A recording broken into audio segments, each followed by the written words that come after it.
Museum Batik Pekalongan merupakan saksi sejarah perkembangan seni batik di kota ini.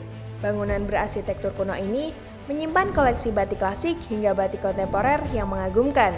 Selain pameran batik, museum ini juga menghadirkan informasi lengkap tentang filosofi, motif, dan proses belajar pembuatan batik tulis yang menjadi warisan budaya Indonesia. Tak hanya itu, Museum Batik Pekalongan sudah mendapat penghargaan dari UNESCO dalam rangka perlindungan warisan budaya dunia.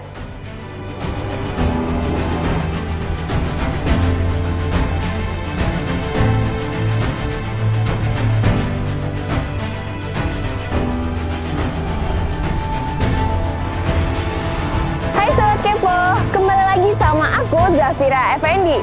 Kali ini aku bakal ngajak Sobat Kepo untuk berkunjung ke salah satu tempat yang menarik dan bersejarah di kota Pekalongan ini. Kota yang terkenal dengan seni kerajinan batiknya indah dan penuh makna.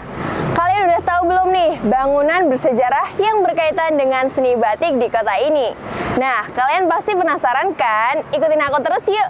Tetap di Kepoin yuk!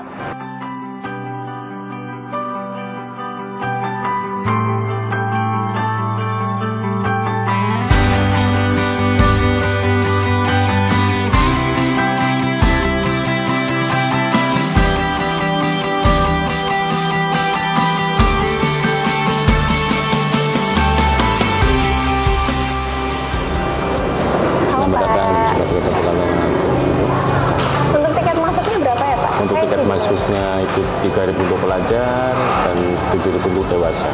Saya isi ya Pak? Iya, silakan. Terima kasih Pak. Nah Sobat Kepo, harga tiket masuk Museum Batik Pekalongan ini sangat terjangkau. Rp3.000 untuk anak-anak dan Rp7.000 untuk dewasa.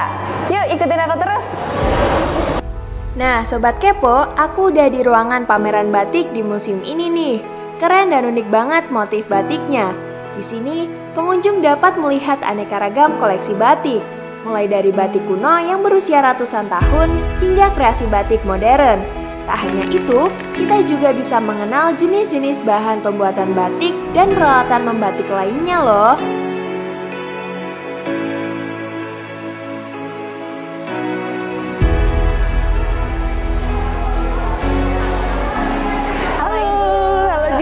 Ya. Dengan Ibu siapa?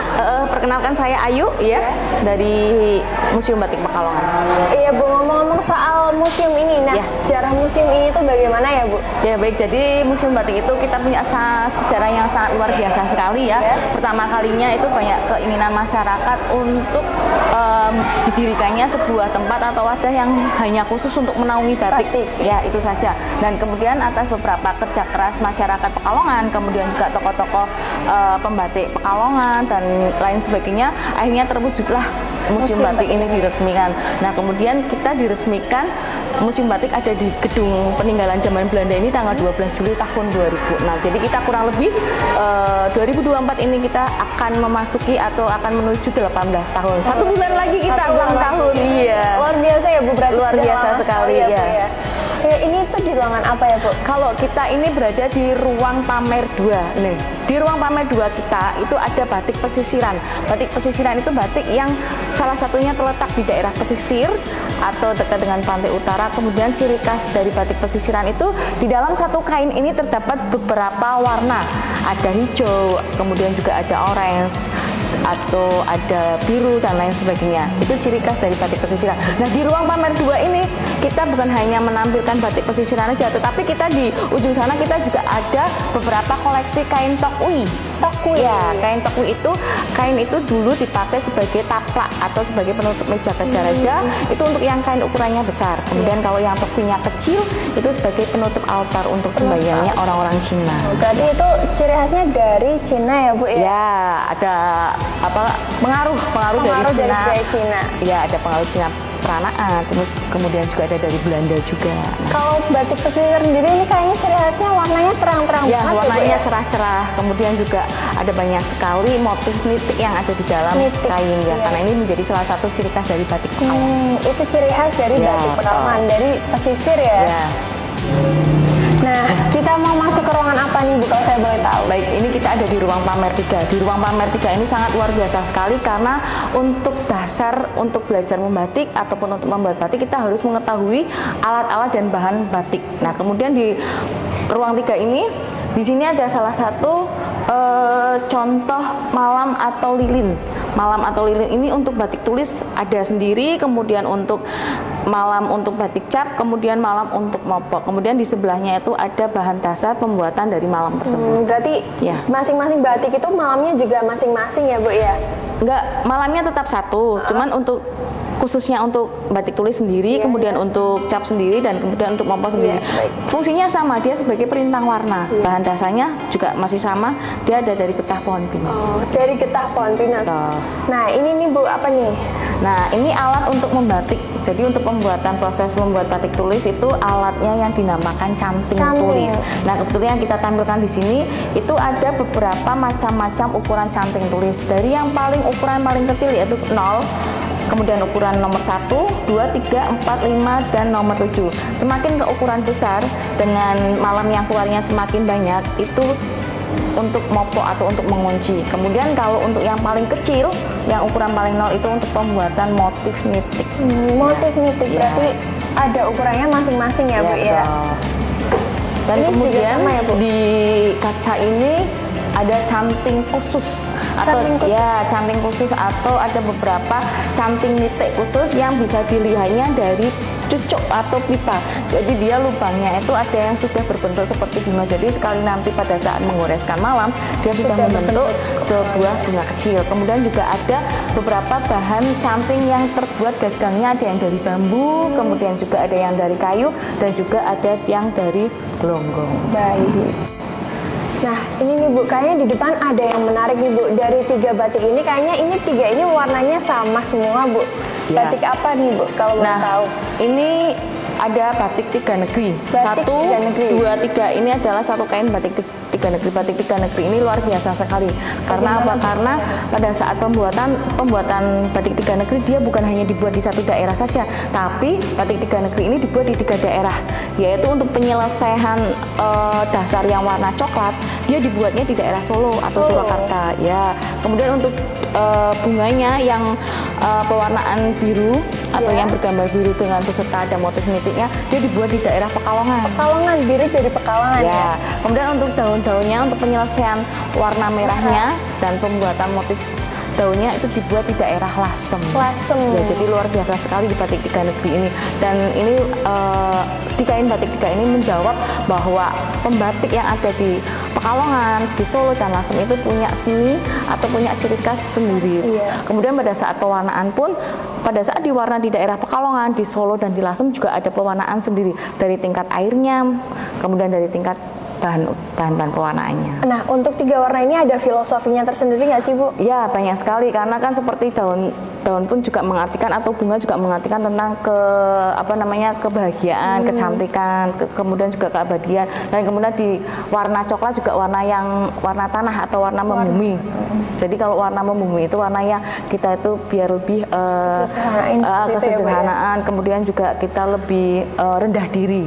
Kemudian di warna biru juga ada warna tentang keagungan atau warna langit. Nah, Warna langit. Ya. Jadi batik 3 negeri ini menjelaskan dibuat dari 3 daerah ya Bu betul. ya. Kemudian yang di depan sini ada 5 jenis kain, dia batik lukis. Batik lukis, bedanya apa nih Bu sama Kalau batik biasa? batik biasa itu dia proses pembuatannya menggunakan canting tulis. Kalau batik lukis dia hampir menggunakannya kuas yang dari bambu. Oh, berarti kayak melukis ya Bu ya? Kayak melukis tapi bahan utama tetap menggunakan malam atau lilin. Nah, ini karya-karya pembatik dari Pekalongan semua, lebih ke temporer atau lebih ke kekinian. Dan kemudian juga kain ini biasanya dipakai atau digunakan untuk menjadi hiasan dinding. Hiasan dinding, makanya ini juga saya lihat kok gambarnya hewan-hewan, nggak kayak yang lainnya ya Bu ya? Ya, betul. Ini juga ada ikan koi berlatar motif kawung. Ini ada bunga pioni dengan teknik gradasi dia dari bunga Jepang atau nasional Jepang. Nah, selanjutnya kita mau ke ruangan apa nih Bu? Ya, kita sudah lihat dari ruang 2 ada batik pesisiran, kemudian kita di ruang 3 ada beberapa teknik-teknik batik yang lain, ada alat-alat dan bahan untuk yang lain. Kemudian kita yang terakhir itu untuk pengunjung bisa belajar membatik. Nah, membatik nanti bisa batik tulis, kemudian bisa dikombinasi menggunakan batik cap. Nah, kainnya bisa dibawa pulang sebagai oleh-oleh. Itu luar biasanya sekali di kita. Di ruang workshop bukan hanya untuk mencoba membatik aja, tapi bisa untuk pelatihan membatik. Yang nantinya akan tahu proses tahapan-tahapan dari yang pertama, kedua, sampai proses yang melorotnya. Ini ruang workshop kita. Nah, di ruangan ini tuh biasanya untuk pelatihan umum juga boleh ya, Bu? Boleh, bisa. Kita menerima semua dari anak-anak pelajar maupun untuk masyarakat umum. Nah, di sini juga ada beberapa langkah-langkah 12 tahapan proses batik. Kemudian di sebelah sini untuk belajar batik tulisnya, dan di sini untuk belajar batik capnya. Nanti kakaknya bisa belajar bersama Kak Gufron di sini. Baik, Bu. Terima kasih banyak ya, Bu. Ya. Saya lain sama Kak Gufron, Bu. Ya, nanti di sini berganti dengan kakak yang lain. Terima kasih. Nah, pada tahap pembuatan batik yang digunakan di Museum Batik Pekalongan ini, biasanya pada workshop pembuatan batik, pengunjung akan melakukan 3 tahap. Yang pertama, tahap pengecapan atau batik cap. Kedua, ada tahap pola, dan yang ketiga, ada tahap pencantingan atau canting, dan dilanjutkan dengan tahap pewarnaan. Untuk canting sendiri ada jenisnya, jadi ada nomor 0 sampai nomor 7. Dilihat dari ujung canting. Semakin kecil, 0 semakin kecil. Semakin kecil. Kalau untuk membuat ini berapa, Pak? Kita pakai yang untuk belajar itu 3. Nah, ukuran 3, canting nomor 3. Bentar, kita harus panaskan dulu. Jadi sebelum itu tembaga ini biar panas dulu. Caranya direndam dulu? Direndam aja, jadi tembaganya biar panas. Tujuannya buat apa nih, Pak? Biar yang di dalam ini lilin yang beku itu meleleh lagi. Yang bikin mampet nggak jalan itu kan. Jadi nanti keluarnya juga lancar, ya, betul. Bentar. Untuk ngeceknya ditiup, jadi ditiup itu untuk memastikan cantingnya lancar. Nah, sudah bunyi seperti itu, berarti ini sudah lancar, sudah bisa dipakai. Terus tekniknya, untuk caranya, Pak? Untuk caranya, jadi ujung canting jangan sampai turun seperti ini, tapi harus kira-kira 45 derajat ya. 45 derajat. Kemiringannya kain juga diatur. Seberapa, Pak? Ya dikira-kira aja. Jadi kalau terlalu turun nanti ini netes-netes. Jadinya nggak rapi juga. Ya, nanti ada netes-netesnya. Terus kemudian harus ditiriskan dulu di sini. Ditiriskan. Ya, diambil sedikit, tiriskan dulu. Baik. Kemudian langsung untuk membatik. Silakan bisa Saya dicoba. boleh coba? Silakan. Makasih, Pak. Setelah selesai, bisa dicek terlebih dahulu bagian depan belakang harus tembus bolak-balik agar nantinya pada tahap pewarnaan merata.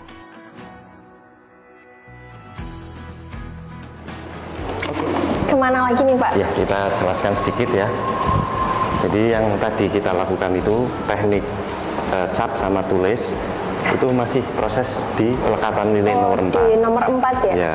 Seharusnya kita sampai di mana, Pak? Jadi ada lagi nanti proses colet. Solet.